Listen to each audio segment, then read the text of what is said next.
Welcome to MassMusings, a podcast where art and history come together, brought to you by the Madeline Museum. On today's episode of MassMusings, we interview current Studio M artist Andrea Palagiano about her exhibition Self-Conscious, which is on view from April 3rd through April 25th, 2021. The exhibition reflects the relationship between introversion and projected self. Palagiano is a Northeast Ohio artist who received a BFA in 2020 with a concentration in painting and drawing from the Myers School of Art, University of Akron. Hello, welcome. My name is Emily Vigil, and I am the Studio M coordinator at Madeline Museum. And I'm so excited to welcome our guest for today's podcast, Andrea Palagiano. She originally applied for an exhibition while she was a student at the Myers School of Art at University of Akron. Her exhibition was postponed during the pandemic, and so now she's actually a graduate. She majored in studio art with a concentration of painting. And Andrea, I am so pleased that you can join us today. Thank you. I'm pleased to be here. Thank you.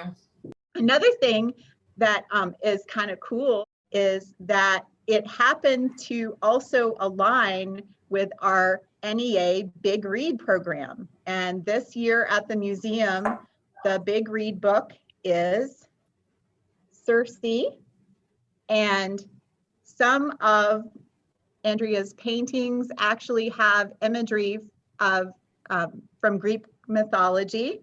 And so that ended up being just a perfect fit. And I'm excited about being able to talk about those images with you. But first, I want to get to know you a little bit. I know that one of the things in your bio is that you have moved often in your lifetime and you've lived in various different countries. So I would love for you to walk us through a little bit of your background in your life.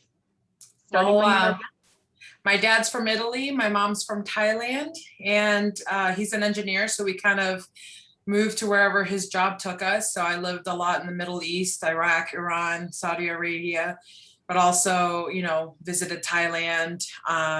We vacationed a lot in, different countries, but I was young. So, I looked at everything through a child's eyes pretty much. And then once my sister was born in the United States, then we kind of started settling a little bit more. But I've been, Seattle, Oregon, Portland, and then here. How long have you actually lived in Massillon? Since 1996. Okay. I know things through my sister's ages.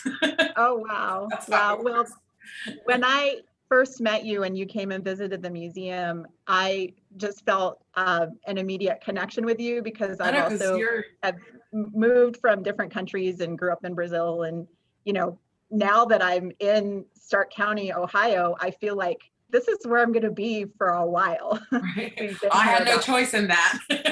I felt like I always had one foot out the door, but then I ended up settling here anyway.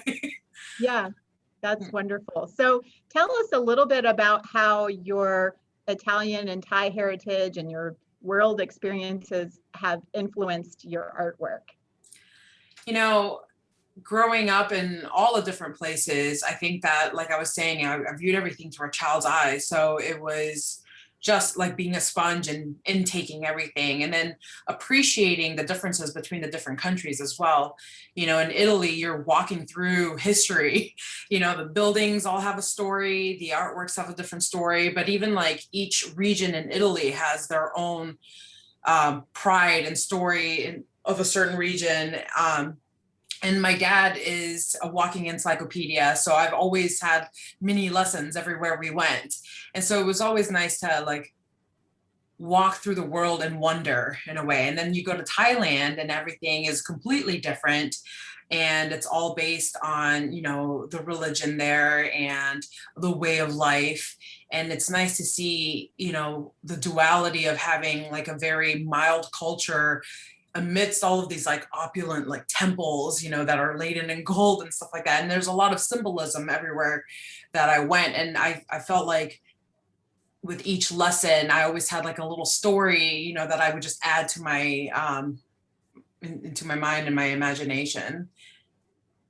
Wow. Yeah. So I know that some of your paintings have different personas in them. Yes. And I know, I mean, maybe this is a too literal of a analogy, but you mentioned gold and decoration. And I know some of your paintings have that like detailed patterning, and there's also some use of gold paint. Is that something that you tie back to your Thai heritage at all, or am I being too simplistic? I think it's both. You know, I've always liked math, and patterns are part of math.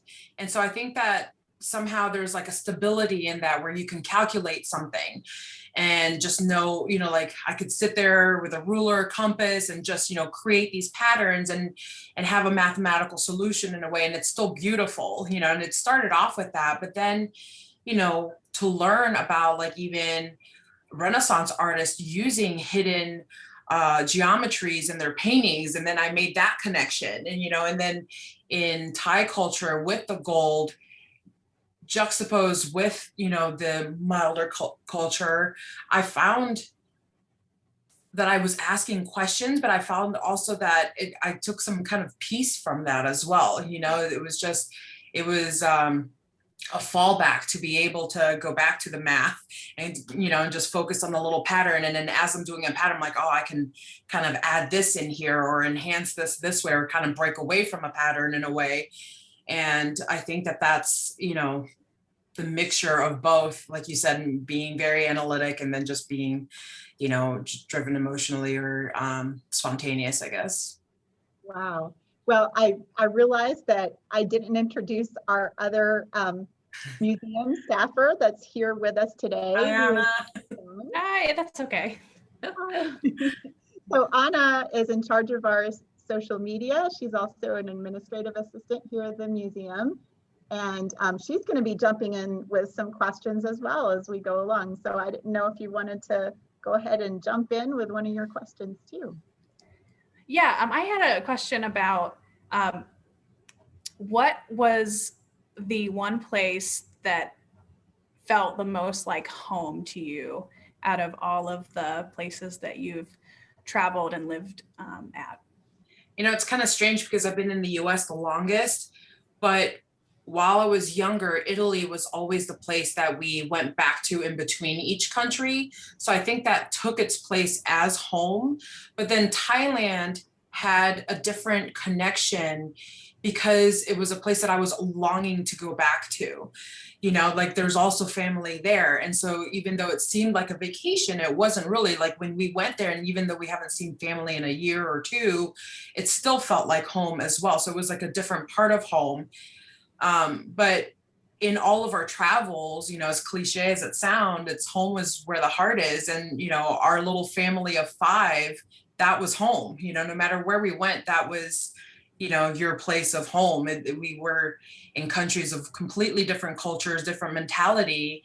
And then you came back and it was like your own little world was right there, you know, and your own cultures and traditions, you know, in that house. So it was, no matter where we were, that was home. And as I was like reading that question, I'm like, that's a little cliche, but I guess I have to go with that because it's true, you know. And like I said before, I always thought I had a foot out the door, but I actually just bought a house right up the street from my parents. And so I stayed close. That is That's wonderful. Yeah, I mean, I feel it's like a feeling of familiarity, I guess, you know, and as I go older, I'm less adventurous and more wanting to stay with the familiar. So, you know, I'm still learning about myself, and that's one that I didn't think was going to happen as I was growing up. So I'm going to go ahead and share my screen so that we can take a look at some of Andrea's wonderful paintings and talk about them and describe them for our audio only listeners. so that you can imagine them in your mind and then come and see the exhibition itself.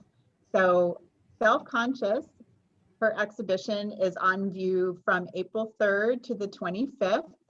And just to put a little plug out there, you have the opportunity to meet Andrea in person. We have extended hours with the artist on April 24th from 5 to 7 p.m. And in our social media posts and also on our website, you can click on the link to go ahead and register for that event, just so you can reserve a spot for yourself. Of course, you can visit the exhibition anytime during our open hours, and you don't need a reservation for that. So even though we're going to show you the images, I really encourage you to come and see the exhibition for yourself. Okay, so we can leave this as a backdrop for now, because I also wanted to ask you, we were talking about all your background with traveling and the idea of home. Do you consider yourself to always have been an artist? And if so, how did your work develop? Or when did you start painting? I think that this is a little kismet that this is the first image that we're going through, because this is the first actual painting that I did in school.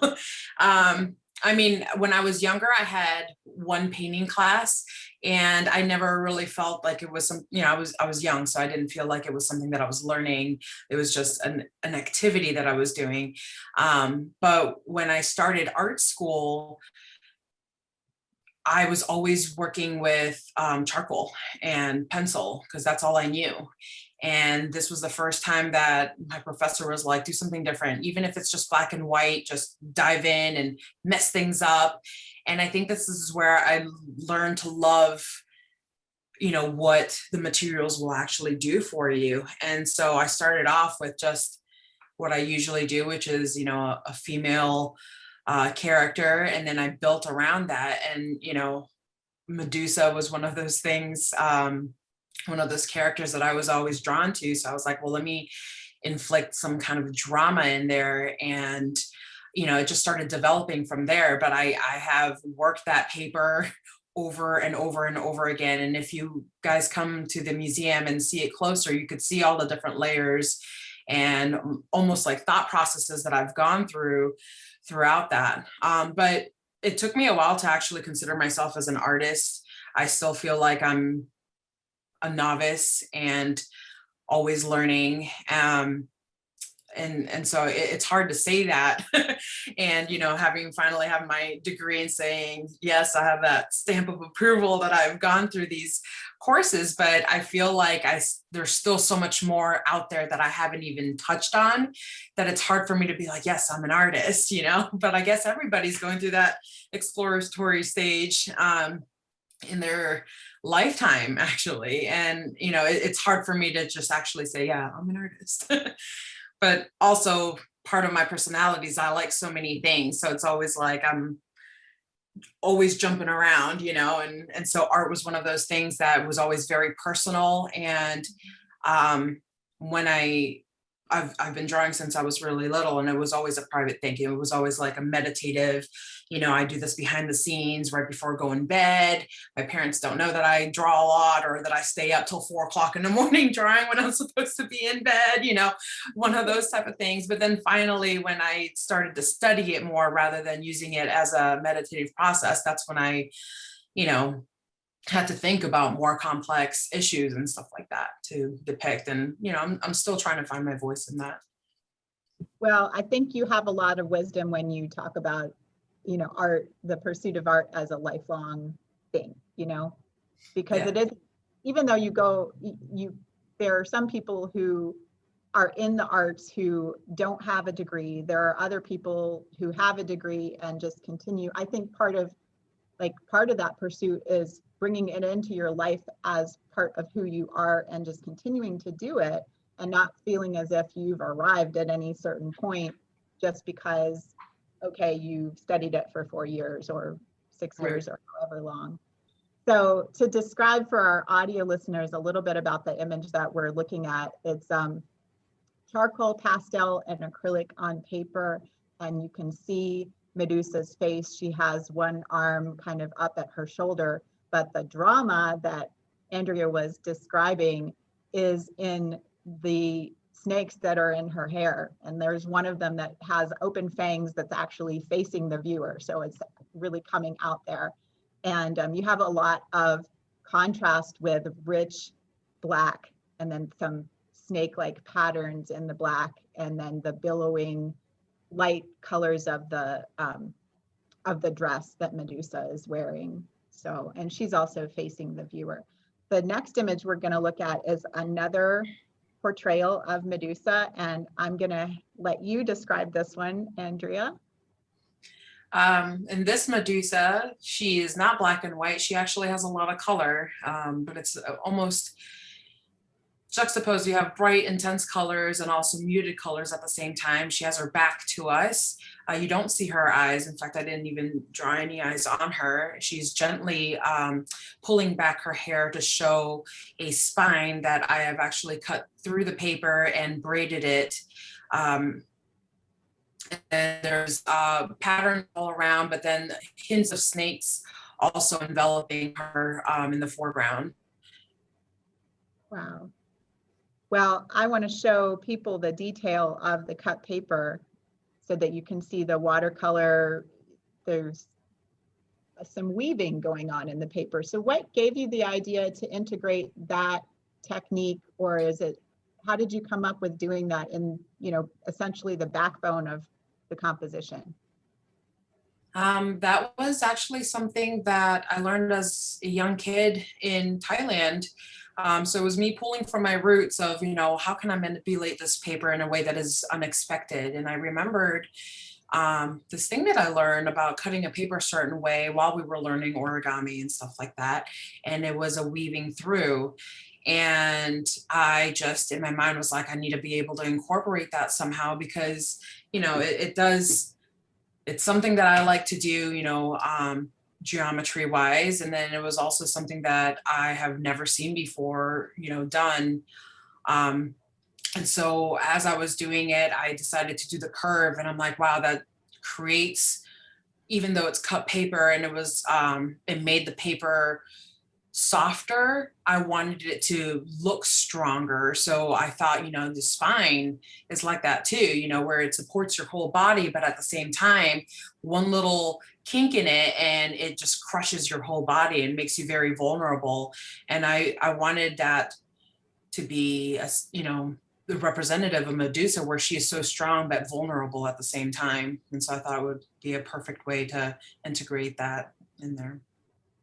That's fascinating, because it definitely reminds me of the patterning on the snakeskin, and also thinking about like the skeletal structure underneath the skin, and, you know, the idea of the snake becoming a part of who Medusa is, or the snake should say.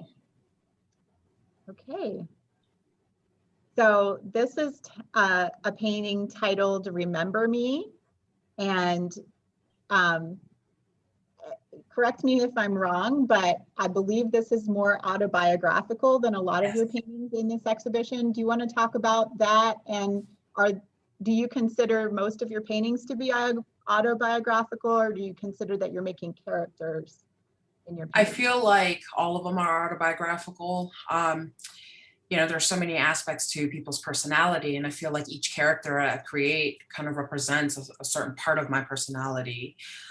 With Remember Me, I was going through a period of loss and a period of frustration and just confusion in general. And so, you know, this painting is a side profile of my face in the middle of an urn, but the urn, it also might be, you know, a decorative vase in some cultures, you know. And so there's the depiction of life and death, you know, which is something that I've represented in all my paintings, was that it was any kind of duality actually.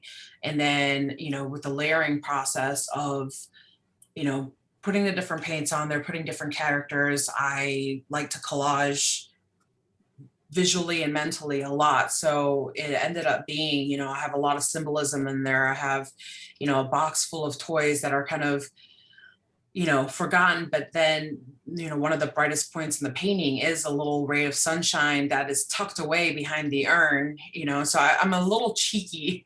If you look at all my paintings, I think that you can find that there's a little weird sense of humor in all of them. But, I have roses that are alive, but have the colors of being dried out, on the bottom. And then I have vibrant decorations in just white, but they're not very prominent. Hands everywhere because I'm Italian, so I talk with my hands, and I feel that they emote a lot. But it was like you said, I mean, it is autobiographical because I was going through what I was going through that year, and it was very personal, but it was nice to also use that period as a meditative state, and just draw what I was feeling, and and being able to kind of switch how I was feeling through what I was painting, like having that little chuckle when I was drawing something that was kind of funny, but then also kind of immersing in just a texture of the teddy bear, which, I spent a lot of time on, even though it was such a small part of it, but I was able to kind of like, push everything aside and just zone in on just a texture and not, seeing it as a picture in a whole. So I was going through a lot during that.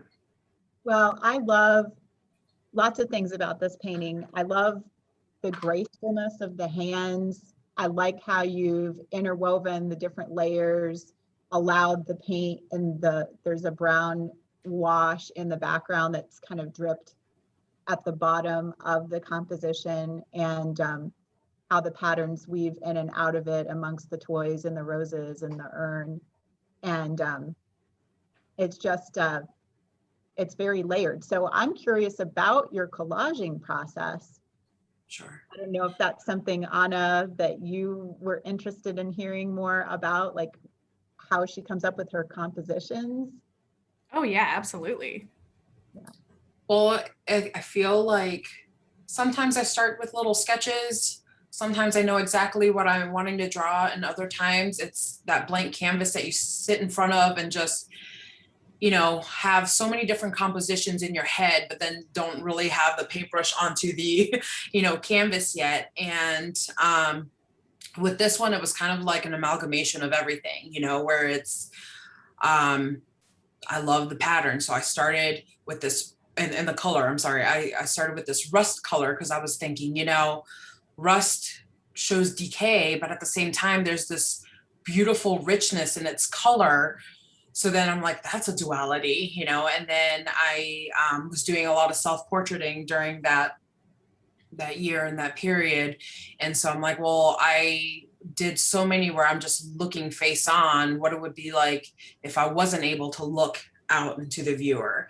And so then I drew myself sideways. And then, that little joke of me talking with my hands, I'm like, hands are such an emotive object, I frame myself with them. And so because when I talk, I, talk with my hands. And so I feel like I'm always framing things with my hands and speaking with my hands. Sometimes you're saying something with your face, but your body language is showing something completely different. And so then that, I guess, was the element of collaging in my head, was as I'm painting, I was like, oh, this relates to this, or I could add this and I could add that. And so then I just start placing things sometimes randomly. And once that random object goes in there, then I start making connections to it. And so then, I end up with my finished product, and, you stand back and you're like, I added a lot of stuff to it. And so then how do I tie this all together? And so then you start problem solving, and that's another aspect of yourself that goes into it as well. And I'm an analyzer. So that this painting has been worked and worked until I finally was like, all right, I think this is saying what I want it to say. Wow. Well, there's another one here that you indicated was also autobiographical. Yes. Right? Okay, so this one is called, is it Rowan? Yeah. Rowan. I wasn't sure if it was Rowan. Yeah. Would you describe this for our listeners and talk about it a little bit? I'm gonna get really emotional on this one. I apologize. This one was very personal. I think it was the first time that I've actually done something that was a self-portrait that put down my guards. Usually you can kind of control what you want people to see of you. And this one was me laying it out. I had just suffered a loss. And so, sorry. I just wanted to depict that and give strength. So many people go through so much in life. And when somebody's taken away from you and that somebody didn't have a choice in life, it's not like, he was a young 5-year-old boy, he's my husband's son. And he had a lot of difficulties in life and he was so loved. And so I just wanted to express almost like a little homage to him of things that he went through, but at the same time, the impact that he made. And he was so young, he doesn't know that he made an impact on anybody. You know what I'm saying?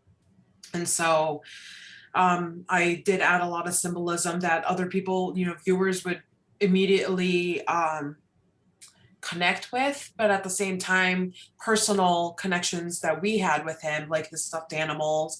And, it's not really defined, but there's, a medicine bottle, but it is also reminiscent of his respirator. And so I just wanted to keep some things ambiguous, but also personal for us, like his family would have a certain view and understanding. And there was, a hidden S for Superman for him because that's who he was, to us. So yeah, super personal, but it's the first time in painting that I actually let other people view what was going behind the scenes. This is really emotional for me, so I apologize. Yeah. Well, thank you for sharing that with us. And I think, when you're making artwork, one thing to be is authentic. And if you're not able to express what you truly feel inside with your artwork, then maybe your artwork isn't full yet. It's not.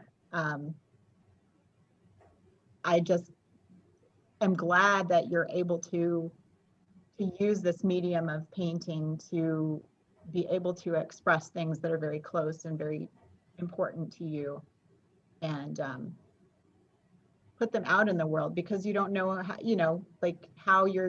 it's a way of communicating something that maybe doesn't always have words, that can reach other people on an emotional level too. Yeah, this opened a lot of doors for me personally, just because I, worked outside my comfort zone, A, to be exposed like that, but B, it's also the first time that I actually painted large. This is one of my largest paintings that I have, and I've never done that before. And it was surprising to me that not only did I break through the barrier of actually letting people in, but I was like, go big or go home. It's like, here it is. It's the biggest thing that I've done. And if I'm going to dive into this, I'm just, going to put all that I can into it. And, I started painting big after that. Wow. Well, it's about, what is it, 4 feet wide or so? Yeah. Yeah. Yeah, I think it's a 4x5. Yeah. Yeah. And normally, I do little sketches in my notebook, or have like 8.5 by 11, renderings and stuff. And, the intimacy is diving into a small piece of paper, small canvas, and just, zoning in. Whereas this one, I let myself just have a more open view. Yeah. Do you want to jump in with anything, Anna? I'm very thankful that you described this painting and the background story of this, because when you were first bringing the work into the space, that was the first one that really popped and caught my eye, and I wasn't sure how to read it. And it's just a beautiful, very, very emotional, thought-provoking painting, even without the backstory of it. So thank you. It's wonderful, of course. So this one is called Suffusion, and it has a lot of different materials that you're working with: watercolor, acrylic, laminate, rice paper, pastel, and charcoal on paper. And it's about 22 by 30. And Andrea, if you want to describe it, talk a little bit about your process in making this. It's one of those where you really, like, you dove in with all of these materials. I did.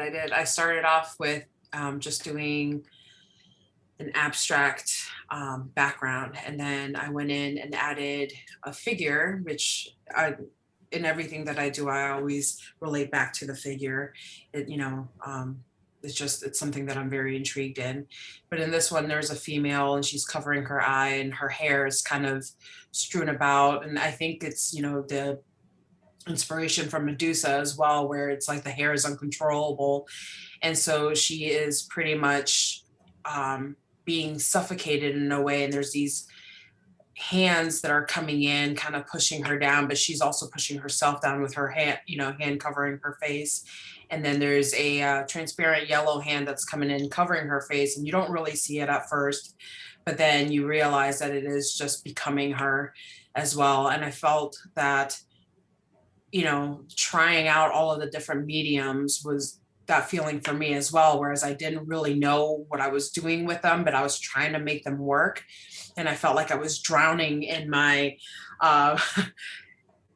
naiveness, I guess, of the material. But then once I figured out what it could do, then I started manipulating it to, have a certain effect that I was seeing that it was doing on the paper. So all of the additive materials that I put in had a sense of like you could see through them in different levels and opaqueness. And I thought that was really intriguing in the layering process, and almost felt like she was, being suffocated. And so I just kept adding as much as I could on there.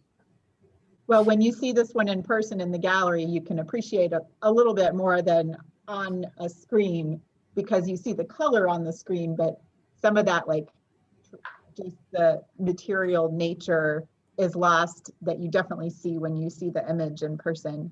Here's a closer view of it. And you can still see some of the pattern. I don't know if that's the similar pattern to your other watercolor of the Medusa, where like sort of on her chest. Mm-hmm. Like a scaliness on her. Yeah, scaliness. I'm just curious, as a painter who's sort of taken up watercolor recently, this is a water-based media, right? So yes. How did you get that pattern on there? Did you print something on the paper, or did you like paint over top of something that was laid on the paper? How did you get the pattern? Some of them I used stenciling. And then one of the beauties of, watercolor is the fact that you can allow the paint to just free flow. And then I kind of reined it back in and saying, no, I want some parts that were controlled, but at the same time, I wanted it to fuse together with the uncontrolled part. And so I did use some stencils in order to set the foundation for it. And then I used pastels to kind of smudge them back in. And that process was also very meditative, because you start from something solid and kind of blend it in and to the point that it disappears. So then you play with how much do you want people to see and how much do you want it to become her as well. So you can even see in her complexion, she's a multitude of colors. She's not, a specific, color range. She's everything. She's purple, green, red, yellows, it's all encompassing her. Yeah, that's one thing I love about painting, is how you can bring different levels of abstraction to parts that are representational. And because it's painting, you can make all of that stuff marry together. So Yes. Anna's a photographer. Maybe she has a different viewpoint, but I always love that about painting, that you could bring I guess that it makes it easy to bring the imaginative into realism, and like everything in between. It's interesting. Well, Anna, in photography, I guess it would come to you in the composition part of it, but also the editing process as well, because then you can manipulate the viewer to focus on what you want them to focus in. And there's sometimes certain effects that you can do in how, you focus your camera in order to create kind of like that dreaminess or, false reality. Well, Yeah, plus there's, yeah. oh, Go ahead. go ahead, Emily. I'm sorry, I'm not, I shouldn't speak for photography, but I was just thinking that you can create whatever you want, like, as you know, it's a stage set, basically. Right. Yeah, it's just creating. It's just in a real plane, though. So. Yes. I mean, you can make it as realistic or not as realistic as you want. I think with every medium, and I think the most important thing, going back to Andrea, what you said about, you know, kind of getting your hands dirty with these different types of mediums, but feeling like you're like a novice in them, but like still wanting to use them. But I think that that's what art, no matter what your focus is, I think that that's what art is all about, is trying different things and remembering not to be so hard on yourself. And just because you're not a master at using a specific type of material, but just like kind of going for it. And just having fun with it and letting that emotion come through with the material is the most important thing. And I always have to remind myself that art is all about waste also. So if you're starting to use new materials, it's okay if you throw 85% of it away. You're like, yeah, that didn't quite work. But the more that you have fun with it and let go and just play around is what makes a good piece. And I can appreciate all of the different techniques and materials that are present in the work in the show. And it just makes it so much more exciting because you're like, oh, I think I know what this is. But then you're like, oh my gosh, there's all these other little pieces and parts and layers, you know, the closer that you kind of get to the pieces. And so I think that that's wonderful. And now that you'll, you know, be out of school and free and you can really, really do whatever you want to do. You know, and it's funny because through school, I actually went through that transition. You know, we were talking about the different mediums and the different ways to look at art, and you guys are both right. And I started off with art being such a, I guess, a mimicking thing. You know, I see things that are out there and I want to learn them. So I learn them by copying. And so then there is that representational aspect of it because you're making something tangible from what you're observing and seeing. But then once you start getting more comfortable with your abilities, I guess, or your modes of expression, and realizing that I'm not photocopying what I'm seeing, then you start trying out different things or finding out more of your own aesthetics. And you know, that process I kind of was pushed into within the art program, because it was like, okay, well, don't do what you're comfortable with, try new things. And I'm like, I don't want to mess things up.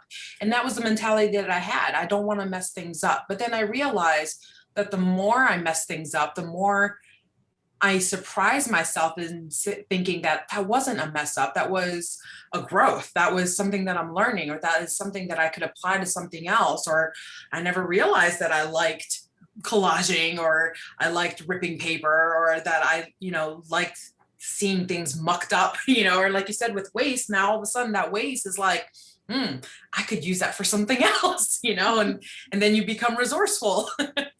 And then you're seeing possibilities and things that you would have never seen possibilities in before.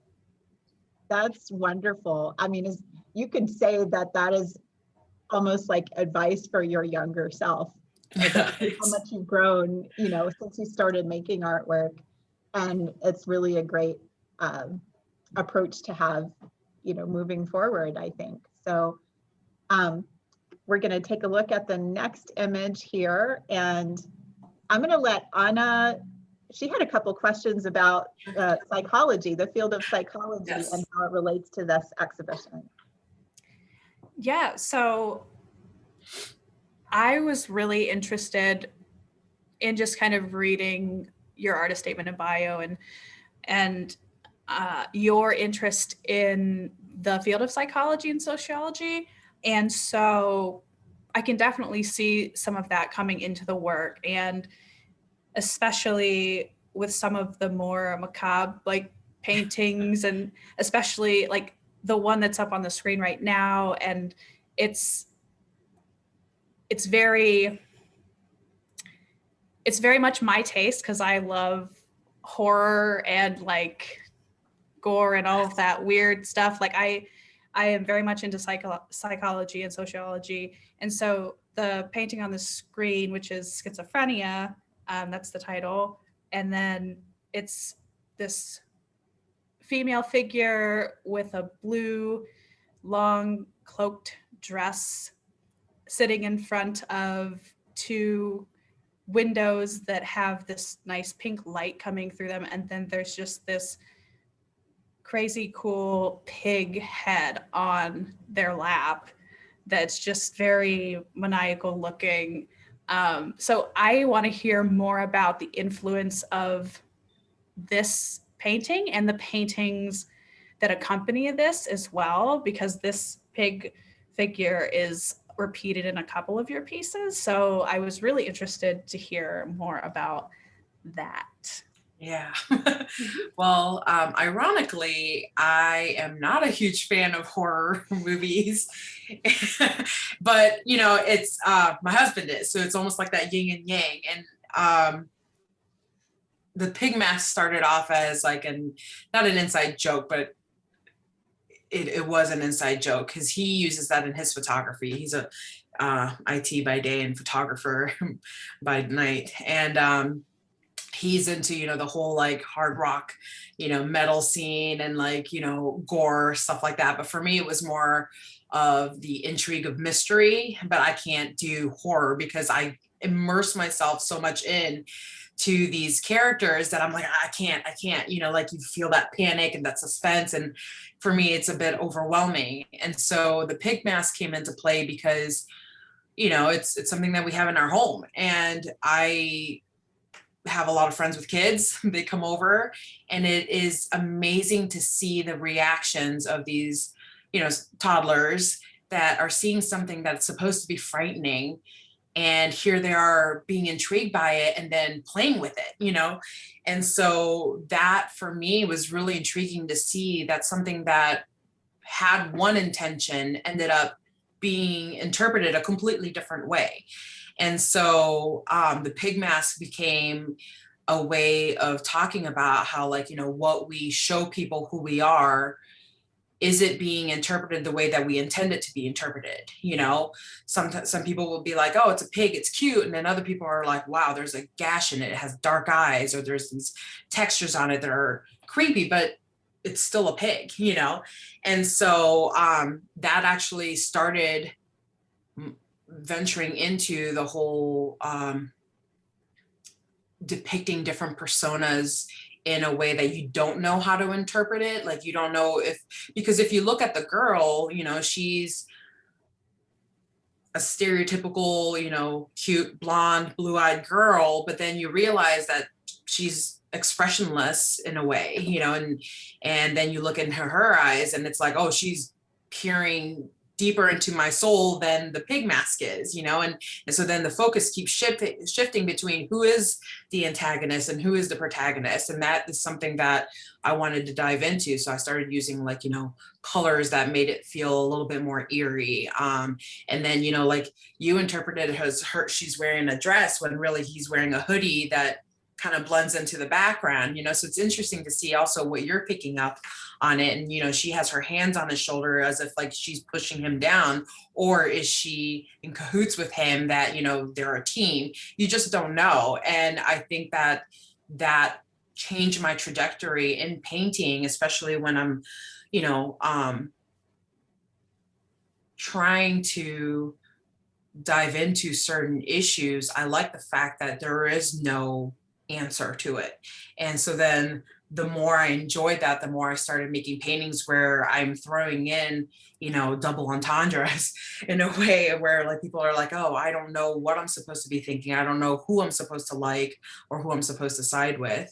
And, you know, she's in a uniform, she's got a tie and, you know, a jacket. And for me, I grew up, you know, in private school. So that was a uniform, but at the same time, that could be viewed even in, you know, movies today where, you know, you have the cynicism with it or you have the purity with it as well, you know. And so I just ran with that. I love it. And I love that. And that's this whole time, every time I saw the picture, my brain just like immediately was like, oh, she's got a pig head on her lab. So I'm really glad now that you're like, oh, there's two figures. I'm like, oh my God, now I can see it. And I'm like, but it's just like where my brain went. That's awesome. Yeah. I'm like, oh, okay. I love that it's an inside joke, like that's happening here. Yeah. And that like I said, I'm cheeky. There's always a little dark humor somewhere. I think that's wonderful. And I think that ties into psychology too, just different ways that we cope with things. And a lot of people cope with like trauma or stress or anxiety with humor in that way too. And so I'm also interested in, did you ever think about going into the psychology field rather than the art field at any point? I can feel my parents' heads, like eyes roll over. You know, I think I dove into psychology just based on my background of living in different cultures and just having to learn about different ways of thinking, analyzing personalities, and just finding a way to fit into those personalities as well, you know? And so the more I read about it and the more I learned, the more I was able to apply different aspects of psychology and how I relate with other people. You know, a lot of people wouldn't know that I'm an introvert because I'm extroverted out in society. And painting actually opened my eyes to that because it was something that was so intimate and private, and now it's something that it's shared and open. And you know, how do people deal with that? And so I use psychology to pretty much learn more about myself as well. And you know, so it was never a subject that I would have thought that, oh, you know, this is something that I want to pursue, that I can help other people with, you know. And it's not trying to be selfish in a way, but it was more of, the more I read, the more interesting it became, because I realized that I am able to have connections with people that are completely different from me and still, you know, find a sense of who I was in them as well. You know what I'm saying? And so that's pretty much what I was using, you know, my connection with psychology, whereas in art was a form of release of, you know, being in that meditative, contemplative state, you know, just pushing everything out, not worrying anymore about like, you know, how I'm being perceived, who I am, you know, like you can still have those thoughts, but also end up in that little, you know, ethereal moment in your mind where none of that matters and you're just focusing on the task at hand, you know. And it's just, that's probably why I never pursued it. Plus, you know, it's funny because I always say there's so much reading, but then you don't realize how much you're actually reading when you are not told to read. And so I realized that, you know, TED Talks are fantastic. I can sit there and listen to those and then not feel like I'm reading. But then when they bring up a certain subject, then I research it. And then I'm like, wow, because I'm in a different setting, I'm actually reading a lot more than I thought I would actually dedicate time to do, you know.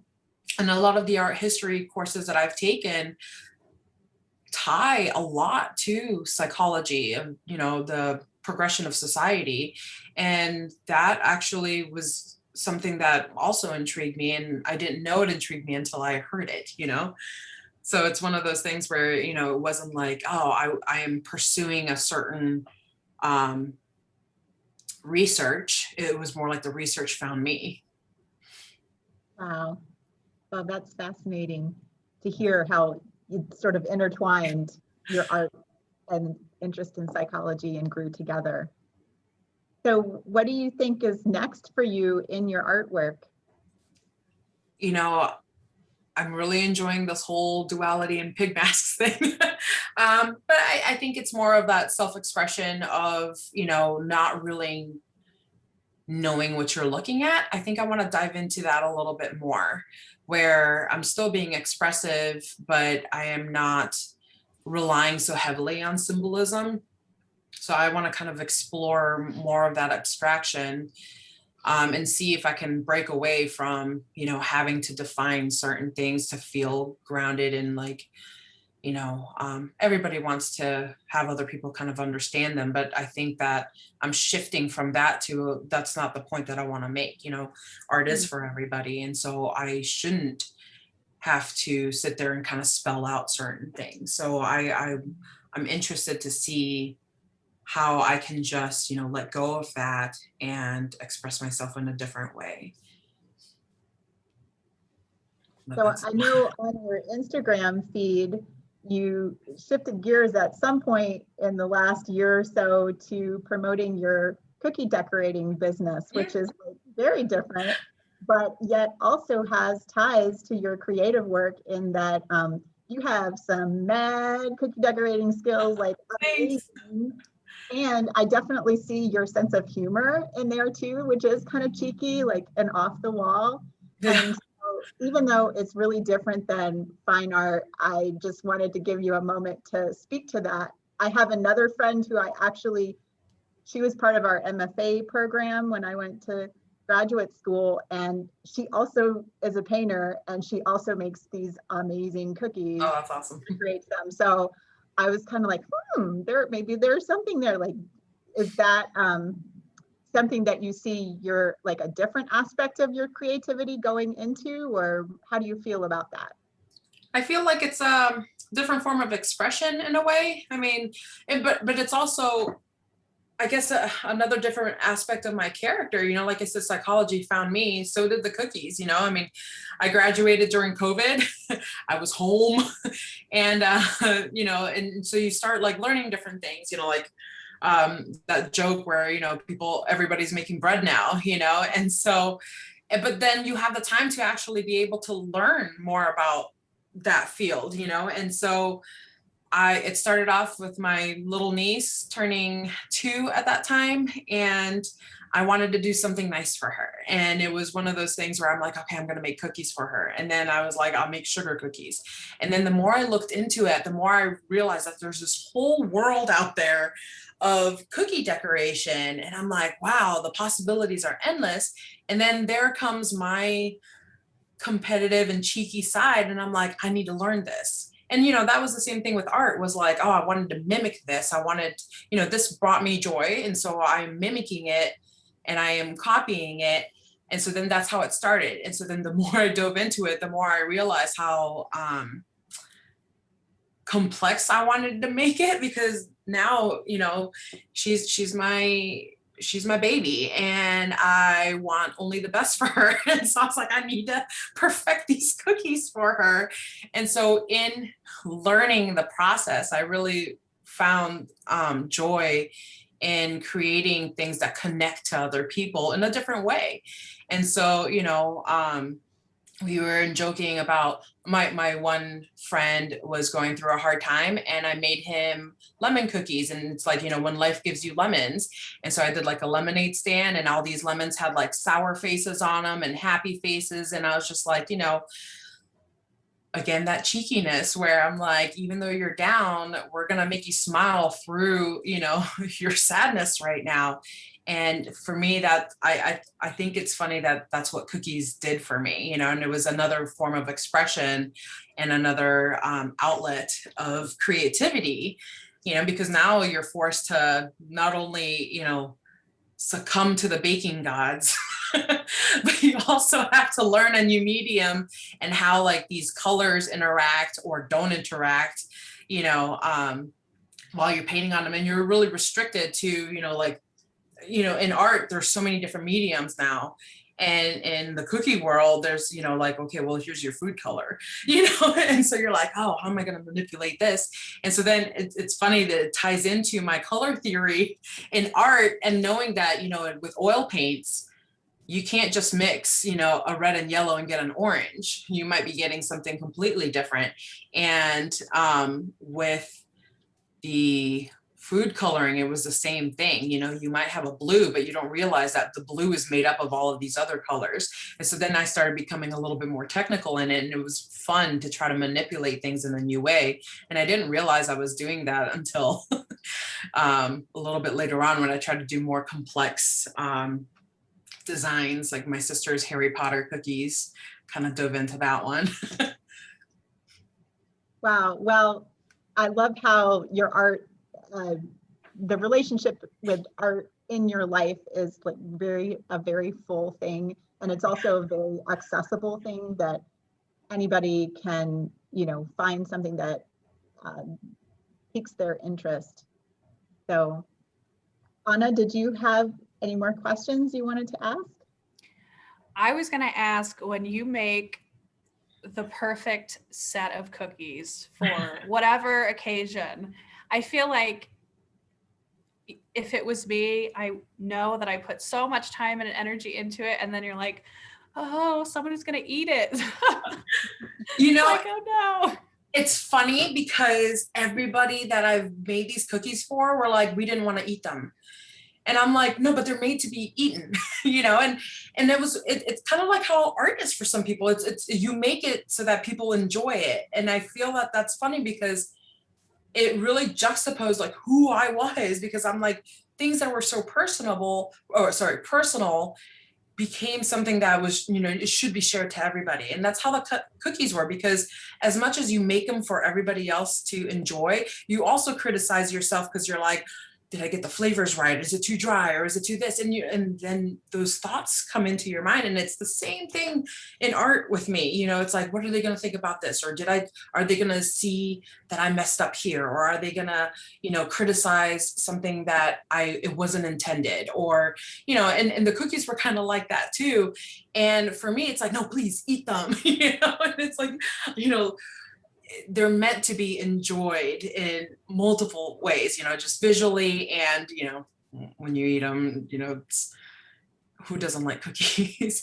but then, and then you start becoming fancy and you're like, I'll add a little almond to that vanilla, or, and then you become more complex and you don't realize that sometimes it's just a 3-year-old that's eating your cookies and not a sophisticated adult that is going to be taking apart and analyzing a cookie.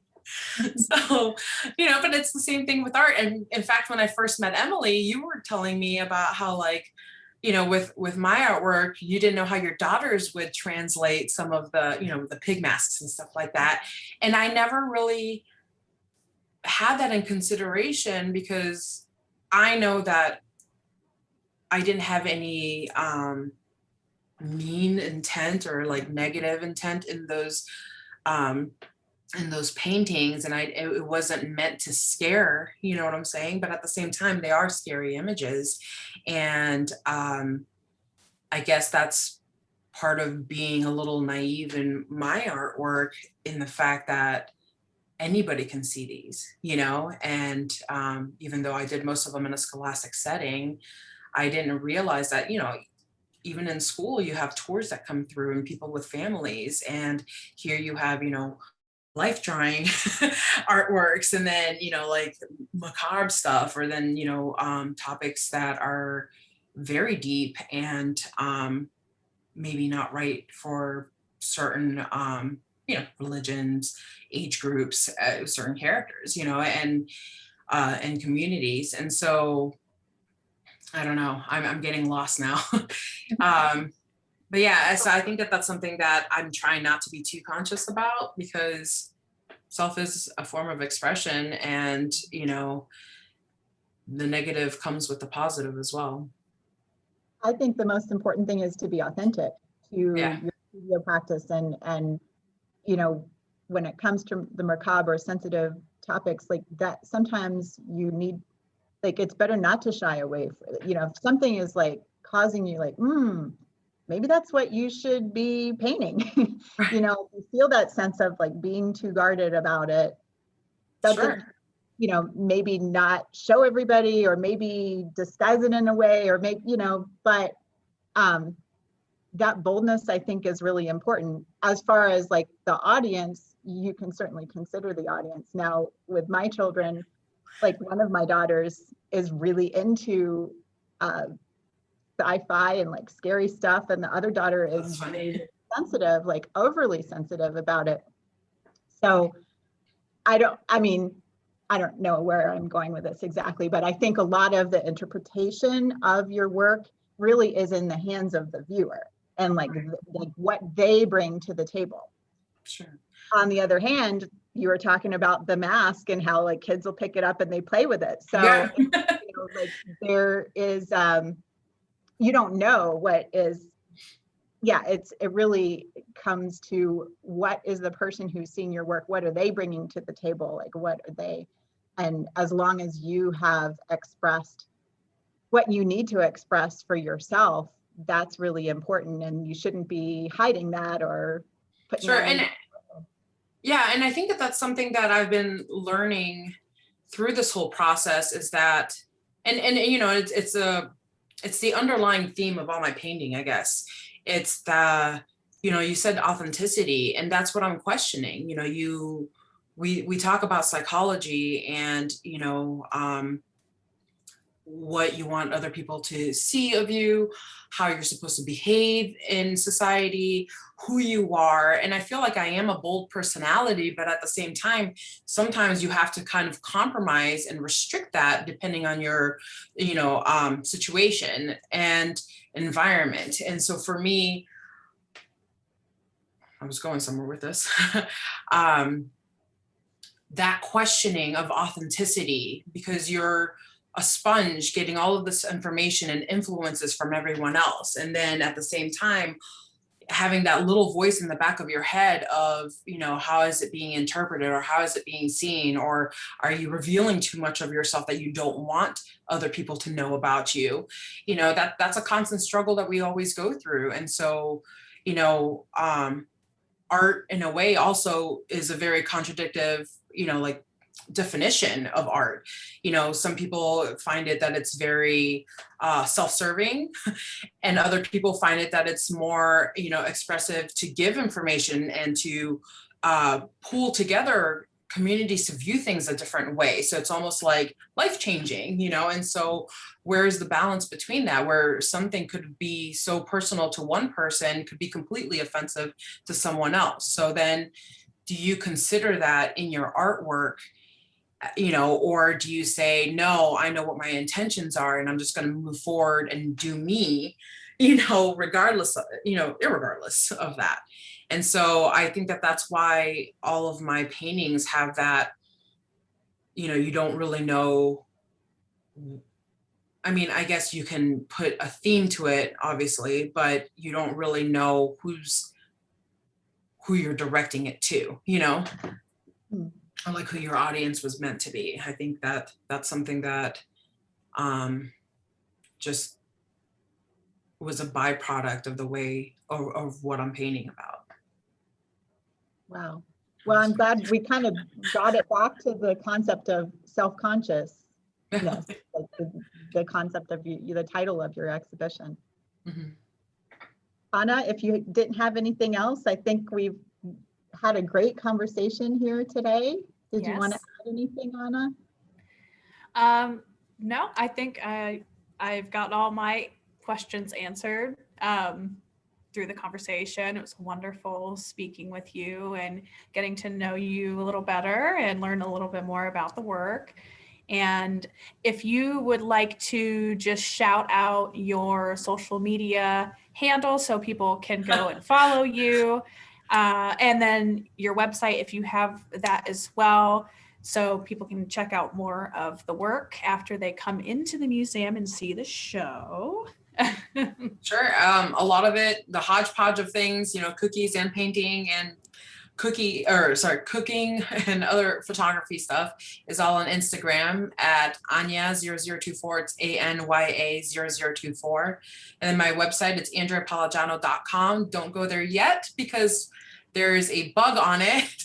Apparently there's a certificate mismatch between Google and my website. So it's showing fraudulent, but it's not. So I'm working on it, but all of my artwork in different mediums is on there. I have sketching, I have painting. I also have my digital stuff because I started off in graphic design at school, and it kind of, you know, will show you the different ways that my mind kind of like branches out. You know, it's like I can never settle on one thing. So I think it's very prevalent in that website. So it should be up and running soon. Perfect. Thank you so much. Oh, no problem. Thank you guys. All right, take care and come back and see Andrea for yourself, see the exhibition for yourself. Don't forget to reserve a spot for the extended hours on April 24th from 5 to 7. Thanks so much, Andrea. All right. Thank you. Have a great day, guys. Bye. The Massland Museum would like to extend a huge thank you to our operating grantors, Arts and Stark, and the Ohio Arts Council for making programs like this possible. We'd also like to thank Matt O'Ness for giving us a podcast idea in the first place.